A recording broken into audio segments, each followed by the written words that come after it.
Y cuando vino el Señor Jesús, Él vino por una sola razón. Él vino a resolver el problema del hombre. Y el problema que el hombre necesita resolver no es necesariamente lo que temporalmente puede estar pasando, una enfermedad, dolor, sufrimiento, hambre, miseria, o qué sé yo, una relación quebrada, la pérdida de alguien o de algo que mucho valoraba. Y nos damos cuenta que nada llena ese vacío, porque el corazón del hombre, aunque es tan pequeño dentro del pecho de cada uno de nosotros, físicamente hablando, pero el corazón del hombre interno es tan grande que ese corazón solamente puede ser cubierto en su plenitud por Dios. Así fue diseñado desde el origen. Entonces hemos venido aprendiendo y entendiendo que Jesús es la respuesta al problema del hombre, y Jesús es Dios hecho hombre para venir a resolver el problema del hombre.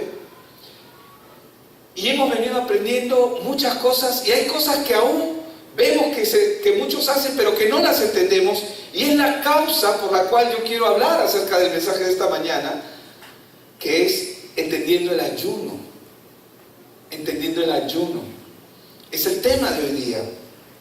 Y quiero empezar con el Salmo 145, y voy a leer el verso 17 al 19.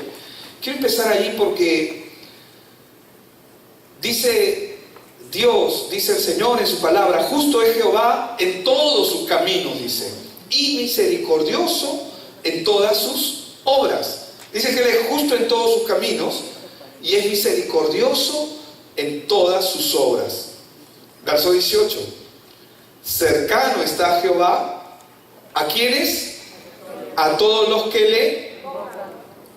Pero hay mucha gente que invoca al Señor y no siente cercano a Dios. Pero ahí añade algo más, ¿no? A todos los que le invocan de veras. Es decir, a todos los que le invocan de verdad, de corazón. Verso 19 añade y dice: cumplirá, dice, el deseo de los que le temen. De los que le temen. Cumplirá el deseo. Oirá asimismo el clamor de ellos y los salvará. Y una palabra similar la repite el apóstol Pablo en Romanos 10:13, cuando dice: todo aquel que invoque el nombre del Señor será salvo. Pero ¿quién? Y acá en el Salmo 145, el verso 18, está hablando de que ¿quién será salvo? Dice: a todos los que invoquen al Señor de veras, ¿verdad? De verdad. Ahora, esta es la razón por la cual algunos oran y pareciera que Dios no está cerca. Pero en el verso 19 nos damos cuenta, porque ahí lo explica: cumplirá el deseo de los que le temen, oirá asimismo el clamor de ellos y los salvará. Y lo explica en la segunda frase también del 18, cuando dice: a los que lo invocan de verdad, con sinceridad. Como lo dijo el Señor Jesús. Y el Señor Jesús lo dijo de esta manera en Juan 4, 23 y 24. Dice: mas la hora viene, dice. ¿Y cuándo es? Ahora es. Mas la hora viene. ¿Y cuándo es? Y ahora es. Cuando los verdaderos adoradores adorarán al Padre. Cuando la Biblia nos está hablando de verdaderos adoradores, nos habla de verdaderos adoradores porque si hay verdaderos, también hay... ¿Cuántos conocen un billete falso? Existe solo porque existe el verdadero. No puede existir un billete falso de algo que no sea verdadero. Solamente se falsifica lo verdadero. Entonces, más la hora viene y ahora es cuando los verdaderos adoradores adorarán al Padre en espíritu y en verdad. Y ahí lo dice claramente: porque también el Padre, tales adoradores, busca que le adoren. Dios está buscando adoradores en espíritu y en verdad. Y en el verso 24 añade y dice: Dios es espíritu, y los que le adoran en espíritu y en verdad. Y ahí añade una palabra: es necesario. Díganle al costado: al de su costado, dígale, es necesario. ¿Por qué, hermanos, es necesario? Porque Dios está buscando esta clase de adoradores y es necesario que de esa manera nosotros busquemos adorar al Padre en espíritu y en verdad. Porque se puede adorar a Dios en la carne y en mentira. Cuando estamos hablando de la carne es con nuestras emociones. Yo no estoy diciendo que cuando estamos cantando y adorando a Dios no sintamos o no nos contriñemos o no sintamos de alguna manera la presencia de Dios sobre nuestras vidas. No estamos diciendo eso, porque adoramos al Señor con todo, pero Él quiere que le adoremos en verdad. Porque yo puedo estar escuchando la música, estar cantando las canciones, y usted lo puede comprobar cuando escucha una balada.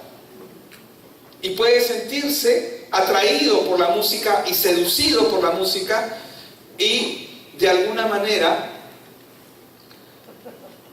sentirse romántico, es decir, manipulado por la música. ¿Cuántos saben que la música tiene el poder de manipular? Ahora, el problema no es la música, el problema es la forma como adoramos, ¿verdad? Porque la música no es ningún problema, la música es extraordinaria, y más cuando es hecha para el Señor.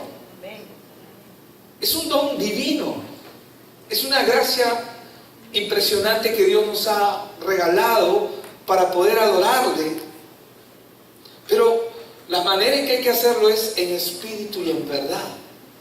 Ahora, Dios no desea que nosotros solo cumplamos un ritual cada mañana, o al mediodía, o al momento de almorzar, o al salir de casa, ¿no? Es decir, Señor, gracias por mis alimentos. Y comenzamos a comer. No, y no estamos diciendo que esté bien o esté mal, pero realmente cada vez que nosotros nos acercamos a Él, tenemos que buscar nuestra conexión con Él. ¿Me dejo entender? Él busca adoradores en espíritu y en verdad. Dios está cercano a los que le invocan de verdad. ¿A quién está cercano Dios? A los que le invocan de verdad. A veces nosotros, muchas veces podemos decir, porque entendemos el término rezar. Cuando hablamos de rezar estamos hablando de repetir una oración. Pero ¿cuántos de nosotros hemos creado oraciones que se han convertido en rezos en nuestra vida? ¿Saben a qué me refiero? A que las repetimos pero de manera ya hasta involuntario, ¿no? Es como cuando haces algo simplemente de manera automática, por defecto. Dios está cercano, dice su palabra, a los que le invocan de verdad. Y es más, está cercano a los que le invocan con un sentido de tal urgencia y necesidad en sus corazones que en ocasiones van a buscar el rostro de Dios de verdad. ¿Cuántos de nosotros cuando están en problemas buscan a Dios de verdad? ¿Sí o no? Todos. Pero no solamente vamos a buscar a Dios en oración y en verdad, sino que justamente el punto que yo quiero tratar en esta mañana es acerca del ayuno. Amén, diga conmigo el ayuno. Diga conmigo, es bueno. Amén. Yo sé que muchos de nosotros hemos ayunado cuando convocamos a nivel de iglesia, ¿no? Cuando empezamos el año en agradecimiento a Dios por el año que pasó y por los planes que Él tiene para el siguiente año. Podemos hacer oraciones, ayunos también programados a medio año. Ahora, necesitamos buscar a Dios y de Dios en oración, pero también en ayuno. Veamos qué dijo el Señor Jesucristo, y por eso es que el mensaje lo he llamado Entendiendo el Ayuno, porque yo pienso que hoy no vamos a acabar con este mensaje, porque realmente hay mucho que entender, pero hay que entender desde el principio. Amén. Veamos qué dijo el Señor Jesús respecto al ayuno en Marcos 2, del 18 al 20, cuando le increparon a Él. ¿Quiénes le increparon? Los fariseos. Vamos a Marcos 2, versos del 18 al 20. Dice, y los discípulos de Juan y los de los fariseos ayunaban y vinieron y le dijeron: ¿por qué los discípulos de Juan y los de los fariseos ayunan y tus discípulos no ayunan? Jesús les dijo: ¿acaso pueden los que están en bodas, verdad, ayunar mientras está con ellos el esposo? Entre tanto que tienen consigo al esposo, ¿qué dice? Diga conmigo, ¿qué dice? No pueden. No pueden. No pueden ayunar. Verso 20. Pero vendrán días cuando el esposo, ¿qué dice? Les será. Y entonces en aquellos días ayunarán. La práctica del ayuno era habitual entre los judíos. Conforme a la ley de Moisés, había fechas que estaban establecidas. Por ejemplo, en la fecha del Yom Kippur, que está en varios pasajes de la palabra, pero solamente voy a remitirme al Levítico 16, verso del 29 al 31, como una referencia, porque me interesa que sepan que el ayuno lo establecía el Señor, pero todo con un propósito siempre. Y esto tendréis por estatuto perpetuo. En el mes séptimo, a los 10 días del mes, y ahí dice: afligiréis, ¿qué cosa? Vuestras almas. Esa aflicción de la alma se refiere a dejar de comer, al ayuno. Y ninguna obra haréis, dice, ni el natural ni el extranjero que mora entre vosotros. Verso 30. Pero en este día se hará expiación por vosotros, y seréis limpios de todos vuestros pecados delante de Jehová. Día de reposo es para vosotros. Y nuevamente dice: y afligiréis vuestras almas, es estatuto perpetuo. Pero también la Biblia nos menciona que habían otras referencias sobre el ayuno que ellos habían adoptado. Por ejemplo, en Zacarías 8:19 dice: así ha dicho Jehová de los ejércitos. Dice: el ayuno del cuarto mes, el ayuno del quinto, el ayuno del séptimo y el ayuno del décimo se convertirán para la casa de Judá en gozo y alegría, en festivas solemnidades. Amad pues la verdad y la paz. Entonces vemos que ahí vemos un ayuno mensual, y siempre están de alguna manera relacionadas con las fiestas.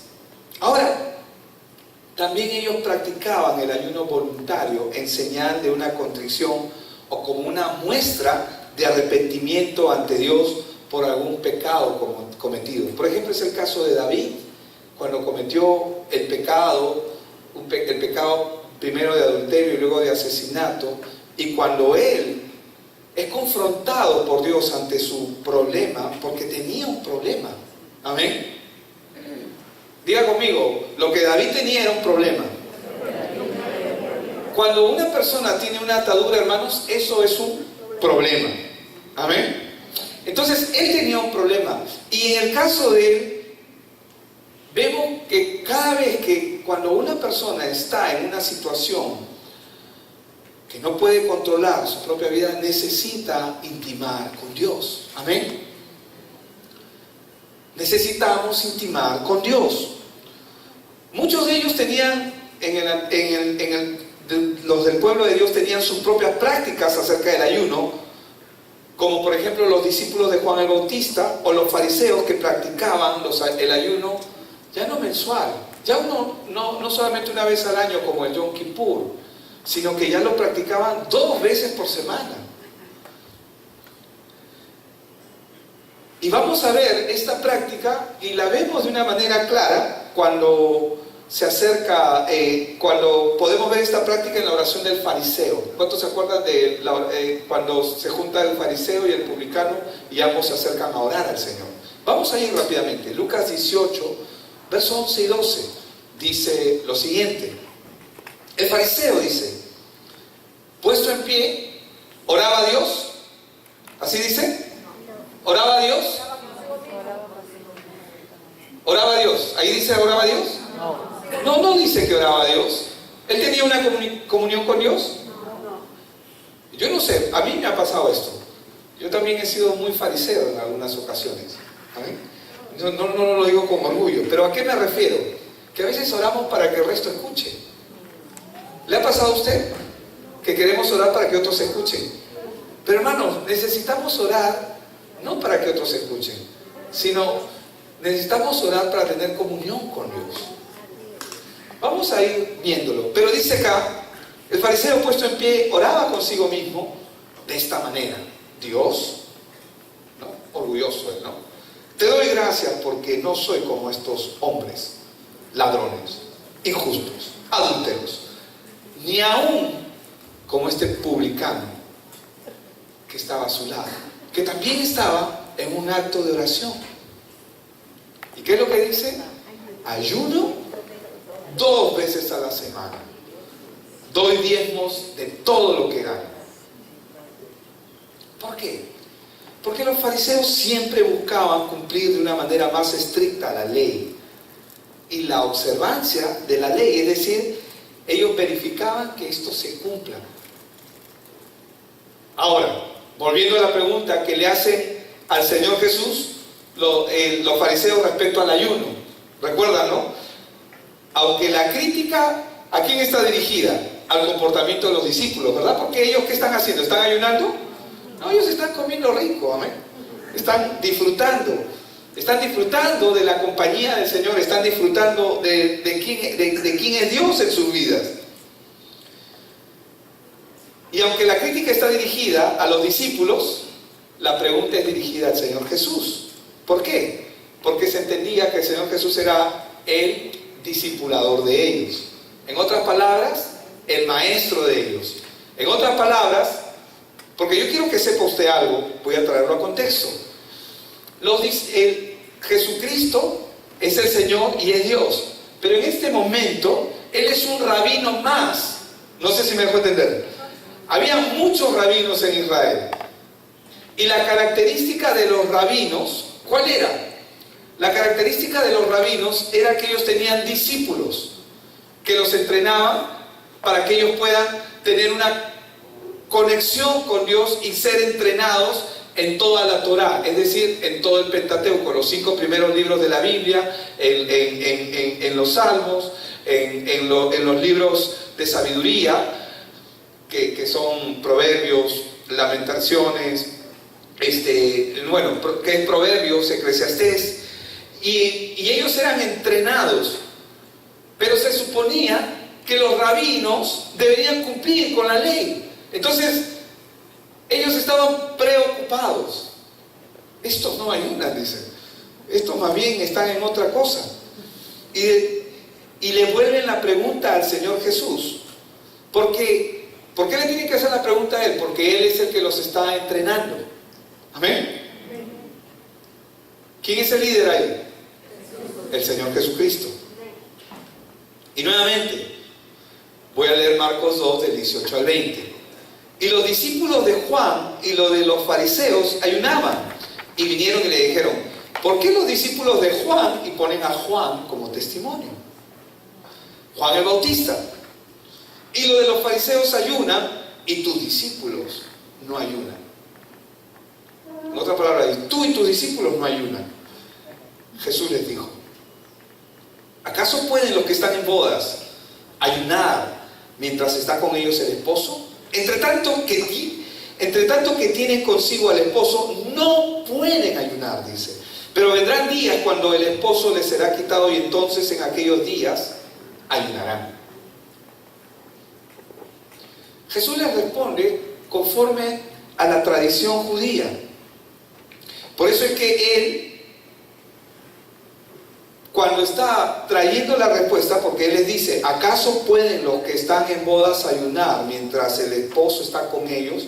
Él no está trayendo un ejemplo por traer. A él no es que en ese momento se le ocurrió y dijo: bueno, ¿acaso puede alguien que se está casando ayunar? Es importante entender por qué el Señor está diciendo esto.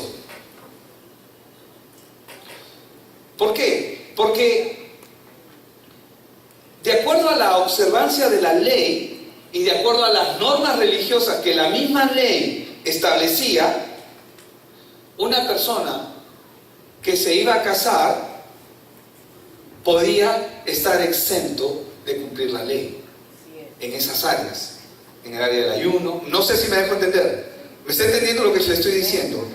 O sea, la ley judía les decía a ellos que si ellos estaban en bodas, ellos, o sea, el novio y la novia que se van a casar, si se van a casar, tienen que celebrar.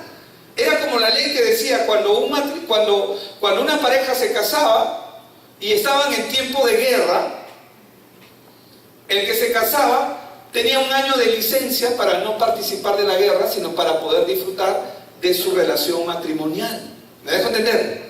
Entonces, cuando él está diciendo, no pueden ayunar, él no solamente está hablando y está dándonos el ejemplo del matrimonio, sino que adicionalmente al ejemplo del matrimonio, lo que él está diciendo es que él está sustentando bajo la ley algo que está ocurriendo con ellos y que no solamente estaba pasando con ellos, sino que es lo que va a pasar en las futuras generaciones. ¿Cuántos han escuchado de las bodas del Cordero? Ahora, cuando se está en una boda, para los que están implicados en la boda, todo se paraliza. ¿Me dejo entender? No quiero que se confundan. Vamos a Apocalipsis capítulo 19 y voy a leer del verso 7 al 9. Gocémonos, dice. Apocalipsis 19 del 7 al 9. Gocémonos y alegrémonos, dice, y démosle gloria, porque han llegado las bodas del Cordero y su esposa se ha preparado. Hasta tenemos una canción de esa parte, ¿verdad? Y a ella se le ha concedido. ¿Por qué no la cantamos? Deberíamos cantar esa canción, deberíamos cantarla. No quiero sacar a los músicos de su... Y a ella se le ha concedido que se vista de lino fino, lino limpio y resplandeciente, para recibir al rey. Así dice la canción, ¿verdad? Pero porque el lino fino son las acciones justas de los santos. Entonces, lo que ellos estaban viviendo y experimentando, los discípulos, no lo podían experimentar los fariseos. Y no lo podían experimentar aquellos que estaban desconectados de quién es Dios en sus vidas. No sé si me dejo entender. La alegría vinculada a la presencia del reino de Dios que está con ellos y de Jesús, porque cuando Jesús vino, Él dijo, el reino de los cielos se ha... ¿Y quién es el reino de Dios? Él es el reino de los cielos. El reino de los cielos no se manifiesta, hermanos, con ayuno, sino con celebración. Amén. Y comida. Con esto, por si acaso, no estoy anulando el ayuno, porque después voy a entrar a hablar acerca de ese punto. Amén. Es más, nosotros nos hemos puesto de acuerdo con algunos hombres un día específico en la semana para orar y ayunar. Y que dicho sea de paso, les tengo que mandar las notas de lo que vamos a estar haciendo. Ahora, así sucedió, y esto era tradicional. Y miren, vamos a verlo, esto mismo que están experimentando los discípulos, vamos a verlo en el plano espiritual. ¿Cuántos saben que Dios está buscando adoradores que le adoren? No en la carne y en mentira. En la carne, ¿qué significa? No solamente son nuestras emociones, sino es nuestra razón humana. Razonamiento humano sin Dios. La razón, por si acaso, la razón humana no es mala. Dios nos ha dado inteligencia. Pero sin Dios, el razonamiento humano, en vez de acercarnos a Dios, nos va a alejar de Él. Entonces, esto sucedió con Mateo. Mateo es llamado también Leví, que fue cobrador de impuestos. Cuando él se encontró con el Señor Jesús, lo primero que hizo es ofrecer un banquete. Vamos ahí, Lucas 5:27, y voy a leer hasta el verso 32. Después de estas cosas, dice, ya están ahí, ¿verdad? Salió y vio a un publicano llamado Leví. Para todos los fariseos, es decir, la gente religiosa, un miserable. ¿Pero por qué un miserable? Considerado traidor a su patria, a los judíos, Y número dos, encima traidor porque trabajaba para Roma. Este hombre jamás hubiera sido alcanzado hubiera podido tener opción a entrar a ser un discípulo de un rabino. Jamás, por su condición. Porque ellos consideraban el pecado tan grave sobre la persona que simplemente lo tachaban. Pero Jesús, ¿a quién escogió? ¿Quiénes eran los discípulos de Jesús? No eran la gente más buena del mundo, hermanos. No eran los que se portaban bien. Él escogió, como dice la palabra, pecadores. Por si acaso, si tú estás acá y Él te escogió, es porque eres un pecador. Y si en algo eres bueno, agradece, porque todo eso viene de parte de Dios. Pero la Biblia nos enseña claramente que no hay nada bueno en nosotros. Entonces, después de estas cosas salió y vio a un publicano llamado Leví sentado al banco de los tributos públicos y le dijo: sígueme. Y dejándolo todo, se levantó. ¿Y qué pasó? Le siguió. Y Leví hizo gran banquete en su casa, y había mucha compañía de publicanos y de otros que estaban en la mesa con ellos. ¿A quién trajo? A otros que estaban perdidos, igual que él. Pero él había escuchado, el evangelio se había acercado a él, Cristo se había acercado a él. Y los escribas y los fariseos murmuraban contra los discípulos diciendo: ¿por qué coméis y bebéis con publicanos y pecadores? Respondiendo Jesús les dijo: los que están sanos no tienen necesidad de médico, sino los enfermos. No he venido a llamar a justos, sino a pecadores al arrepentimiento. Lo mismo pasa con Zaqueo. Estamos viéndolo en el ámbito espiritual, lo que significa estar con el Señor. ¿Me dejo entender? Lo que significa que Él nos dé el encuentro a nosotros. Cuando Él nos da el encuentro a nosotros, estamos de bodas. Es decir, el Señor ha venido a nuestras vidas. ¿Y qué tenemos que hacer? ¿Lamentarnos por eso? No, tenemos que alegrarnos, tenemos que gozarnos en eso. Es lo mismo que le pasó a Zaqueo. Zaqueo, baja.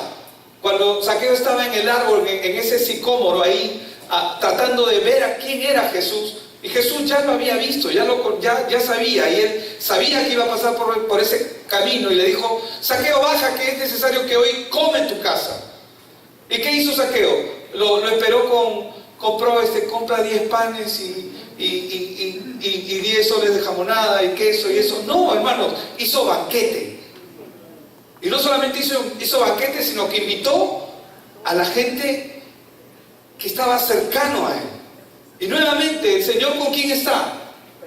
Con pecadores, con gente que necesita. El problema de nuestro tiempo es cuando la persona no se siente pecadora porque cree que es bueno o buena. Y ese es un gran problema para nuestro ser, porque lejos de acercarnos a Dios, nos aleja de Él. Porque cuando pensamos que nosotros, yo no soy tan malo, entonces no nos damos cuenta de la condición de nuestro corazón. Somos perversos, somos corruptos. A veces yo le hablo al televisor cuando estoy viendo la televisión y siempre estoy diciendo doble moral, porque no me gusta ver noticias, porque veo por un lado, y claro, se rasgan las vestiduras por un lado, y yo no estoy justificando a nadie, pero lo que ellos no saben es que ellos son capaces de hacer lo mismo, y más aún, y peor, cualquiera de nosotros. Como cuando estaba con un taxista, y el taxista estábamos hablando él me estaba compartiendo acerca de algo que había ocurrido, como este hombre había matado, ¿no? Y había cometido toda una serie de crímenes, asesinatos. Creo que fue este hombre que era homosexual en los Estados Unidos, en el estado de Florida, no recuerdo la ciudad, pero que mató a mucha gente en una fiesta. El problema, yo le digo a él: ¿y usted sabe que cualquiera de nosotros podía cometer eso? Me mira así raro. ¿Está loco? ¿Qué tiene? O sea, ¿me cree que yo soy un enfermo? Solamente tiene que estar en las condiciones adecuadas. ¿Usted es padre? Sí. ¿Tiene hijos? Sí, tengo 2 hijas. Y solamente un ejemplo: si alguien viene, ¿no? Y uno podría decir: no, yo por mis hijos mato. es un asesino. Ahora, obviamente no ha cometido el acto. Pero lo que no entendemos es que solamente se requiere de las circunstancias adecuadas para entrar en ese proceso en el cualquier persona puede entrar. Y la corrupción, hermanos, es parte de la naturaleza del hombre. El único que puede solucionar ese problema es Cristo, porque cuando Él lo llena todo en todo, entonces, como un pastor amigo siempre, cuando habla de estas personas que son ricas, siempre dice: ¿y cuánto necesitas para ser feliz? Por una persona que es millonaria, multimillonaria, que tiene dinero, hasta suda dinero. O sea, hay que estar al lado de él cuando sude. Entonces, agarra y le dice: ¿y cuánto más necesitas para ser feliz? Un poquito más. Un poquito más. ¿Cuándo va a ser feliz? Nunca. Porque su corazón no puede ser saciado. Porque este corazón sin Dios es corrupto y siempre va a querer más. La pornografía, ¿cuándo va a saciar al que mira pornografía? Nunca. Siempre va a querer más. La ludopatía, la persona que está adicta al juego, ¿cuándo va a ser feliz? Nunca.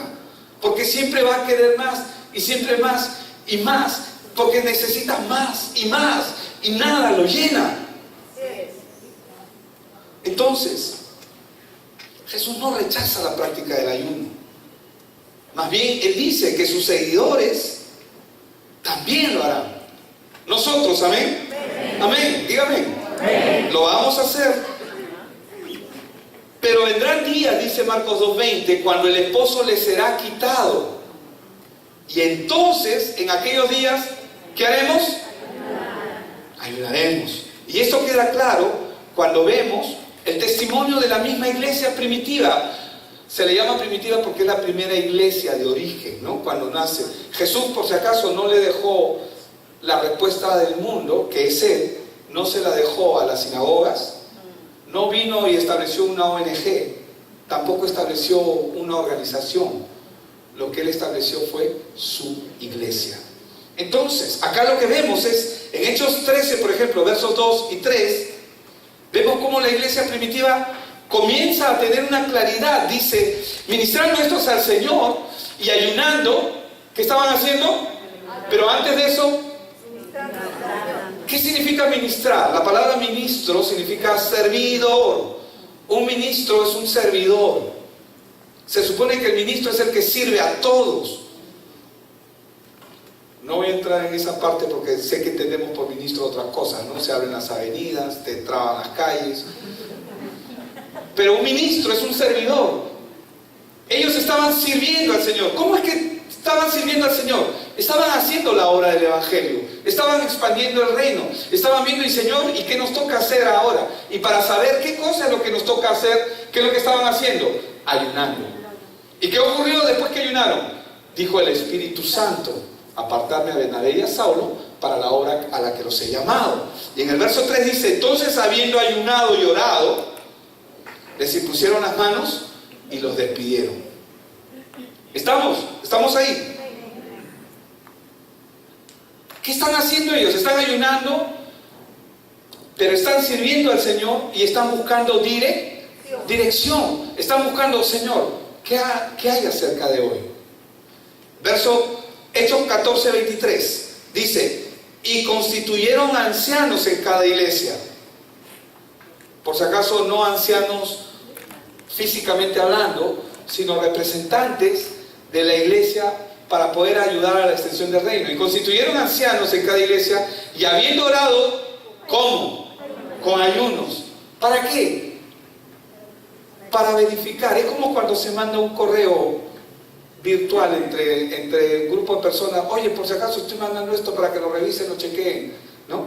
Entonces, si cada uno revisa el correo, va a chequear.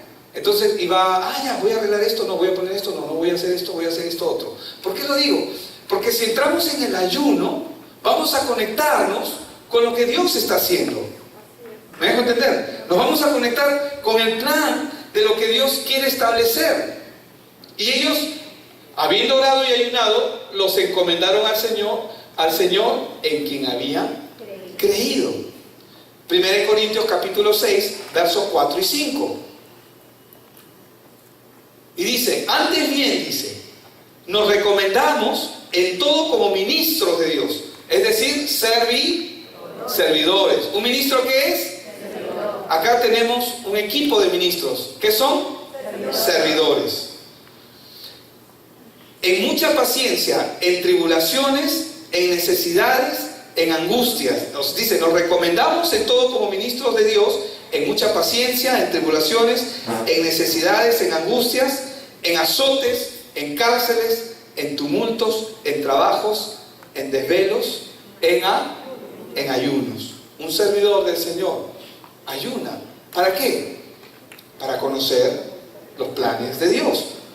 Ahí mismo en 2 Corintios, pero en el capítulo 11, voy a leer versos 27 y 28, dice, en trabajo y fatiga, en muchos desvelos, está hablando Pablo, en hambre y sed, en muchos ayunos, en frío y en desnudez. Está hablando de lo que él está viviendo por el Evangelio.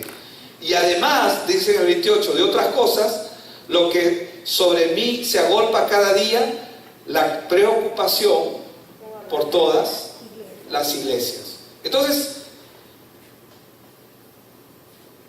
necesito plata, voy a hacerle huelga de hambre al Señor. O sea, voy a ayunar porque necesito plata. Si necesitamos dinero, ¿qué hay que hacer? Trabajar. ¿No es cierto? Entonces, hay una corrupción referente al significado real de lo que es el ayuno. No significa que no debemos ayunar por ciertas cosas, pero vemos con claridad los propósitos del ayuno que hacían nuestros hermanos de la primera iglesia, cuando la iglesia comienza a formarse. Por eso la llamamos la iglesia primitiva. Mientras haya pecados ocultos que confesar, dolores intensos que aliviar, situaciones difíciles que enfrentar y decisiones cruciales que tomar, el ayuno va a ser necesario. ¿Cómo pasó? Cristo dijo que cuando el esposo no sea quitado, nos veríamos en la necesidad de ayunar. Ahora, el Señor está con nosotros, pero también tenemos lastres con nosotros. ¿Saben lo que es un lastre, verdad? Un cepo que venimos jalando. ¿Te imaginas correr con un cepo al costado? Con un grillete encadenado a una bola de acero de este tamaño. A ver, intenta correr. ¿Quién puede correr así? Y muchas veces los creyentes podemos estar en esa situación. Entonces, cuando hay ese tipo de situaciones que sabemos, y lo digo de esa manera, que sabemos que no podemos resolver por nuestra propia cuenta, necesitamos entrar en un ayuno. ¿Se acuerdan? Este género no sale sino con ayuno y oración. Sí, estaba hablando de la incredulidad, pero hay cosas en nosotros que necesitamos, Señor, tu mano en nosotros. Amén.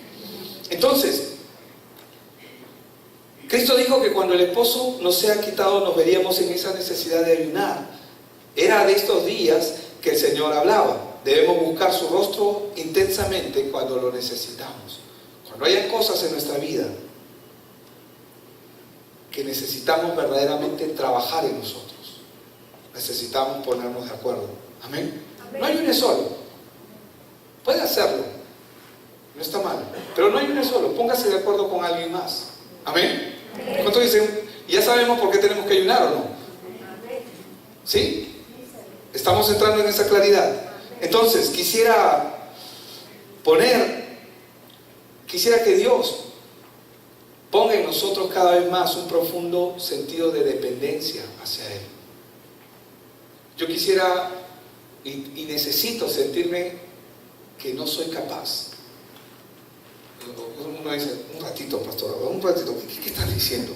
No, más bien, si yo estoy estudiando y trabajando justamente para ser capaz, no hablo de eso. Porque esas son áreas en nuestra vida, pero hay áreas en nuestra vida en que nosotros comenzamos a ser autosuficientes y es peligroso. Áreas que necesitamos entregar a Dios. Cuando nosotros rastreamos y buscamos en las escrituras bíblicas la práctica del ayuno, ya sea de manera individual o colectiva, vamos a encontrar que el pueblo de Dios siempre ayunaba por ciertas circunstancias, como cuando se encontraba en medio del desierto, en medio de un gran pesar, cuando estaban con su pecado delante de ellos. Mencionamos el testimonio de David, que era necesario, porque Betsabé queda embarazada, que era la mujer de Urías, pero él, para ocultar su adulterio, mata a Urías, lo manda en la brecha de la guerra, como para que lo aniquilen rápido, como si Dios no estuviera viendo lo que él estaba haciendo. Pero Dios tuvo tanta misericordia con él. Y cuando esta mujer queda embarazada, nace el bebé, y el bebé nace mal, nace enfermo, y él decide ayunar, buscando el rostro de Dios. Y se rasga las vestiduras, se desconecta del mundo alrededor. Y creo que es al 7º día, no sé cuánto tiempo duró el bebé vivo, pero muere. Y los soldados no querían darle la noticia, nadie quería decirle que ya se murió. Y cuando él entiende que ellos están hablando y sabe lo que están hablando, agarra, se viste, se cambia y sigue su vida normal. Contraproducente para el mundo, para los que lo están mirando, dicen: oye, pero un ratito, estaba tirado en el piso, estaba que lloraba, clamaba, y ahora que el bebé murió, se viste y sale normal, como si no estuviera de luto. Y él les dijo, y él les respondió a ellos: mientras el bebé estaba aún con vida, yo podía clamar a ver si Dios respondía, si Dios en su misericordia, y tuvo misericordia de ese niño porque se lo llevó, pero si en su misericordia lo dejara vivir en esta tierra. Pero el Señor decidió llevárselo. Entonces, si ya el Señor se lo llevó, no hay nada más que hacer. ¿Cuántos saben que la voluntad de Dios es buena, agradable y perfecta? No hay nada más que hacer. Solamente hay que seguir adelante. Contraproducente contra lo que aprendemos en el sistema. Entonces, también el pueblo ayunaba como una manifestación de dolor y sufrimiento, que fue cuando el pueblo estaba en Egipto. ¿Se acuerdan que estaban de esclavos? Oraban, ayunaban, clamaban. Pero hermanos, lo más importante es que podemos añadir, es que el pueblo ayunaba y oraba porque necesitaba la dirección y la capacitación de Dios en medio de las tareas difíciles que son por causa de su evangelio. Amén. No eran por causas personales. El Señor Jesucristo ayunó 40 días antes de dar inicio a su ministerio. Siendo el Hijo de Dios, dependía totalmente del Padre. Y en ese sentido de dependencia, lo movía a buscar su rostro cada día. Solo en oración, no, en ayuno también. Ese mismo patrón vemos que se comienza a repetir en la iglesia primitiva, porque ellos anduvieron con Jesús, buscaban la dirección de Dios en el contexto de la selección de quienes iban a ser los líderes, en saber qué cosa es lo que iban a hacer, como lo hemos leído. En todos estos ejemplos podemos ver el mismo patrón, y estamos empezando porque lo que queremos es entender el ayuno, porque ¿cuántos quieren ayunar? Bueno, no muchos. Voy a decirlo así: ¿cuántos quieren dejar de comer? Comida, Facebook, internet, ¿no? Comida no, dice. Y necesitamos conectarnos con Dios. Entonces, en estos ejemplos, ¿qué patrón vemos? Vemos ese patrón. Estos hombres y mujeres no ayunaban para sobornar a Dios, y no le hacían huelga, no querían: Señor, un día, ya, no me ha escuchado el Señor. Creo que necesito 2 días, 3 días, una semana, 21 días. ¿Qué es eso? Ellos ayunaban, y su ayuno reflejaba su necesidad y su dependencia de Dios para su propia vida. ¿De dónde vendrá mi socorro? De Jehová, quien hizo los cielos y la tierra, de Dios, de Cristo. Él es la respuesta al problema del hombre. ¿Tienes un problema? Soluciónalo. Y si no puedes solucionarlo y te das cuenta que escapa de ti, ponte de acuerdo. Donde hay 2 o más, reunidos en mi nombre, yo estoy en medio, dice el Señor. Amén. Amén. Vamos a orar. Padre,